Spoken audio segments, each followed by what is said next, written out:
The time is 4 o'clock. Good afternoon and welcome to the news from around the world on T-Solid Radio. I am Joy Aki Olamigoke. First, the major headlines. Federal government opens up 962 million naira July bonds for trading on stock exchange. And on the foreign scene, Biden accuses Russia of trying to disrupt 2022 elections. Tunisia political crisis deepens as president dismisses more officials.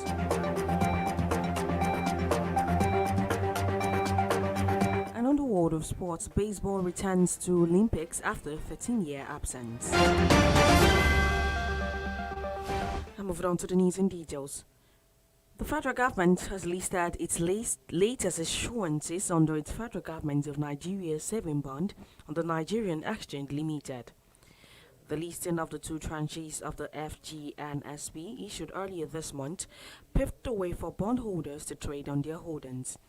The government had offered a 2-year FGN saving bond due July 14, 2023 at a coupon of 8.35% per annum. It also simultaneously offered a 3-year FGN savings bond due July 14, 2024 at a coupon of 9.35% per annum. The July 2021 offer was the 49th tranche of the saving bond introduced in 2017. Application list for the two tranches of bonds for July 2021 had opened on July 5, 2021 and closed 4 days later. The settlement date for the issuance became effective on July 14, 2021. Regulatory documents, however, show that the government rose about 962 million naira under the saving bonds in July, despite reduction in coupon rates. According to reports, a total of 341,012 units of the 2-year bond valued at 341.01 million naira were listed at par value of 1,000, while a total of 620,986 million units of the 3-year bond valued at 620.986 million were listed at par value of 1,000 naira.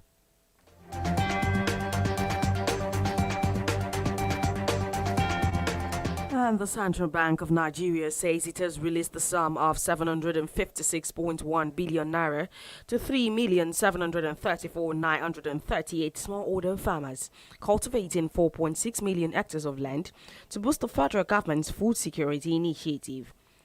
The CBN Governor, Dr. Godwin Emefiele, made this known while presenting a communique from the bank's recently held 280th meeting of its Monetary Policy Committee. Emefiele said that 120.24 billion naira of the sum was extended for the 2021 wet season to 627,051 farmers for 847,484 hectares of land under the Anchor Borrowers Program. Emefiele revealed that the Apex Bank also expended huge sums in its youth investment scheme to empower Nigerian youth and to reduce unemployment by providing to the creative sector and information technology. The CBN governor also revealed that the Apex Bank had invested close to 1 trillion naira to boost the real sector of the economy, covering 251 real sector projects. He said that the bank's intervention also spanned health sector support initiative and electricity distribution.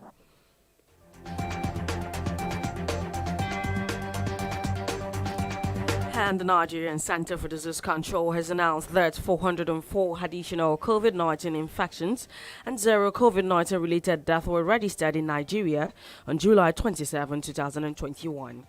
The NCDC disclosed this on its official Twitter handle earlier today. According to reports, the additional infections represent the highest number of daily cases recorded in over 4 months, taking the total tally to 171,728 and 2,134 casualties. This came a few weeks after the government confirmed Delta COVID-19 variant in the country. The nation's coronavirus infection has been on rise. The Delta variant is recognized by the World Health Organization as a variant of concern, given its increased transmissibility. The variant has been detected in over 100 countries and is expected to spread to more countries. The variant has also been linked to a surge in cases in countries where it is the dominant strain in circulation. However, according to available data from the NCDC, a total of 4,010 cases have been registered so far in the month of July, a significant increase compared to 1,100 and 1,394 recorded in the months of June and May 2021, respectively.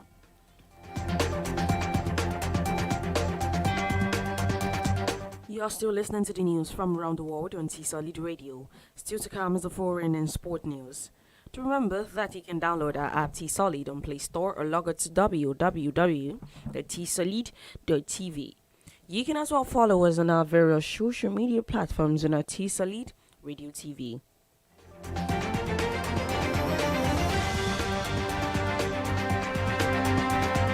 And moving on to the foreign scene, United States President Joe Biden on Tuesday has accused his Russian counterparts of seeking to disrupt the 2022 congressional election by spreading misinformation. Biden said during a trip to the office of the Director of National Intelligence near Washington, referring to information he received during his daily briefing, said, "Look at what Russia is doing already about the 2022 election and misinformation."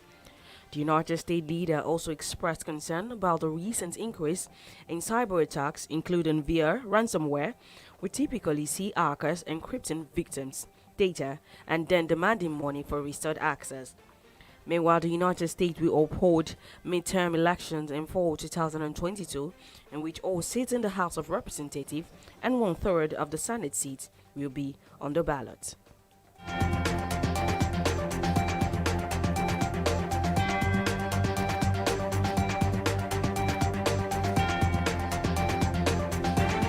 The top appeals court in France has upheld the conviction handed to Equatorial Guinea's vice president for using public money to fund his lavish lifestyle. Théodore Obiang was given a 3-year suspended sentence and a €30 million fine, while luxury assets seized during the investigation will remain confiscated. Mr. Obiang is the son of the president of Equatorial Guinea, was first convicted in France in 2014. Last week, the United Kingdom imposed sanctions on him for corruption. Equatorial Guinea said the measures was based on lies and warned it would close its embassy in London.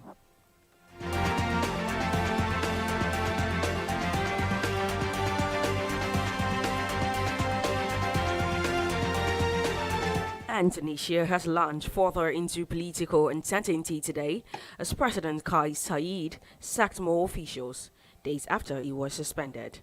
He suspended parliament and assumed executive powers in what opponent labeled a coup. Key civil society warned against any illegitimate extension of Saied's 30-day suspension of parliament and demanded in a joint statement a timeline for political action.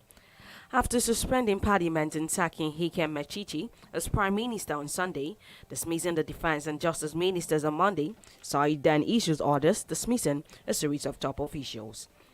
Last Tuesday, a former law lecturer who was a political newcomer when he won a landslide 2019 election victory issued a decree sacking a long list of senior government officials, including the Army's chief prosecutor. He also lifted the parliamentary immunity of lawmakers and assumed judicial powers.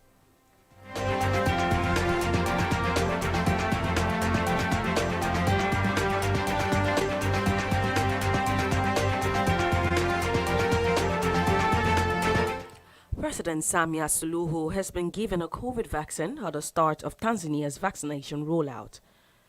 The move marks a break with her predecessor, John Magufuli, a prominent coronavirus skeptic who died in March from heart complication. The former president did not believe in the value of vaccines, and Tanzania did not sign up to vaccination campaigns. Another ceremony to start the vaccination rollout, President Samia urged all Tanzanians to get vaccinated, saying the country was not an island. In June, she let international organizations and foreign embassies import vaccines for their employees and also applied to join the global COVAX vaccine distribution scheme and received a batch of 1 million doses of Johnson & Johnson vaccines donated by the United States government on July 24th. However, the semi-autonomous islands of Zanzibar started their own vaccination campaign about 2 weeks ago using China's Sinovac vaccine.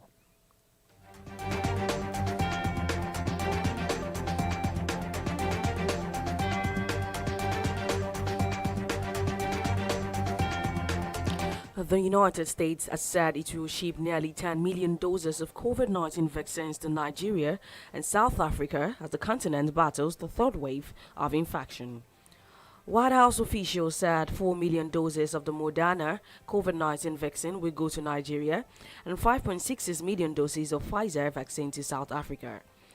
According to the Nigerian Center for Disease Control, Nigeria has confirmed 171,728 cases of COVID-19 in total, with 4,747 still active, 164,847 have been discharged, and 2,134 deaths recorded.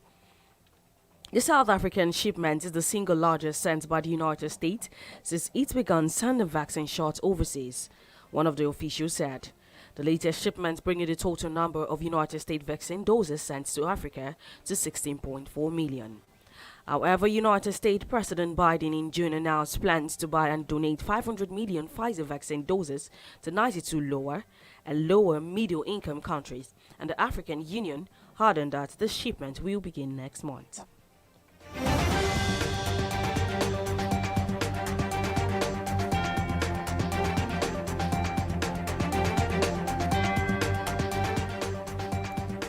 France Financial Crime Unit said on Tuesday it had charged prominent right-winger Rachida Dati, a former cabinet minister and close ally of ex-president Nicolas Sarkozy, over her dealings with disgraced former Renault chief Carlos Ghosn.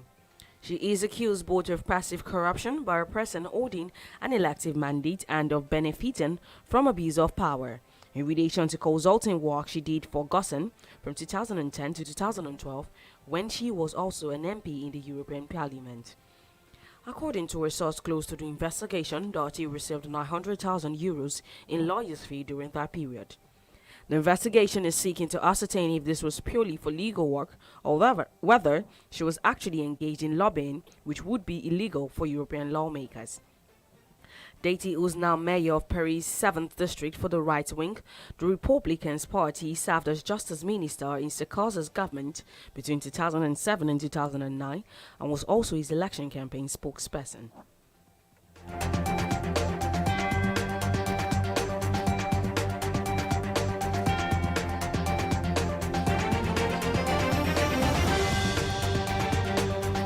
And on the world of sports, baseball has returned to Olympic Games after a 13-year absence, with the first pitch thrown at the 2020 Games in Tokyo.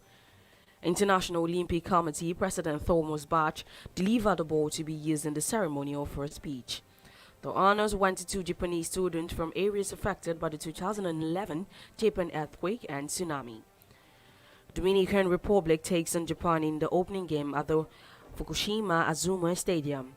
Meanwhile, at Tokyo, teams representing 6 nations will compete in the sport, including the United States, Mexico, South Korea, and Israel.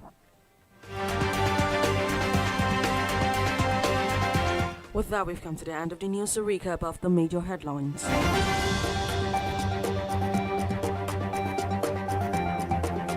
Federal government opens up 962 million naira July bonds for trading on stock exchange.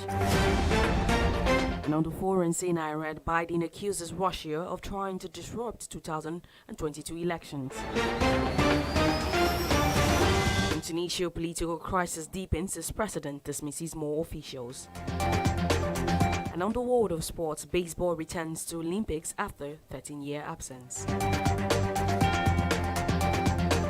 Ensure to go by all precautionary measures to stay safe from COVID-19 as recommended by the World Health Organization and the Nigerian Center for Disease Control. So remember to download our app T-Solid on Play Store or log on to www.tsolid.tv. You can as well follow us on our various social media platforms on our T-Solid Radio TV. The news was compiled and edited by Akachi Chijioke. I am Joy Aki Olamigoke. Good afternoon and many thanks for listening.